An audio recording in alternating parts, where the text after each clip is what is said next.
course, you, like we mentioned earlier, have integrated the best of the East and the West. Where was that pivotal moment? Because it's about, let's not wait until we get sick and we've got to go see the doctor. I come from a generation, my parents, that's their mentality, that's their mindset. So where was it when you knew that you were going to go down this other path, or kind of pave your own path in helping people guide wellness and not just treat the illness? I was probably about 8 or 9 years old. Oh, really? Yes.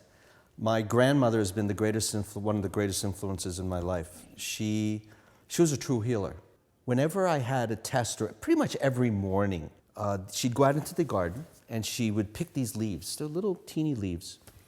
And she would come back and she would have onion, she would have a little bit of ginger, a little bit of, I think ginger or garlic, with a little bit of brown rice, and she would make with something called a melon.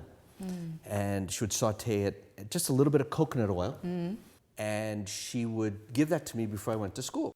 And who's going to question their grandmother, right? I mean, so I ate it. I had no idea what I was eating. My father is a botanist. His degree is in botany, and he actually worked. Well, that's where you got. That was kind of the evolution, but she gave this to me, and I have done a lot of product formulation. So I've done a lot of natural product formulations. I've formulated almost 400 different products. Wow. I one day said to my dad, I said, Dad, what was Amma giving me? Amma is the Sinhalese word for mother, every morning. He said, she was giving you Gotu Kola. I said, are you kidding me? That's what she was giving me every morning. I've used Gotu Kola in numerous brain. So you had the brain power to go ace your test. It was unbelievable. Have the focus. Here I am eating Gotu Kola, garlic, olive oil, and onion. I mean, how good is that for you in the morning with some brown rice? You are continuing the legacy. And I'm just continuing that. And that's when my dad told me that.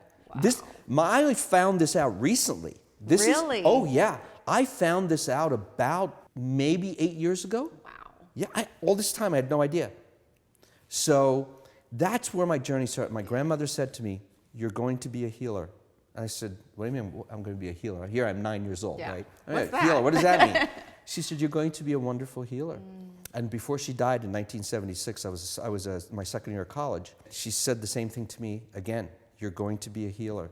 And I said, I'm a pre-med student, I'm a biology major, and so it's always what I've ever wanted to do. You get into medical school and you start learning all that you're learning, having had this legacy, having had this beautiful childhood. So where was it when you realized, okay, this needs to be brought in, and the science meeting this beautiful, all the beautiful things that God put in the earth for us to heal ourselves with? It's the way I've always knew I was going to do it. Yeah. So you just carried that on and never doubted it. Never doubted it. I love that. Never doubted it.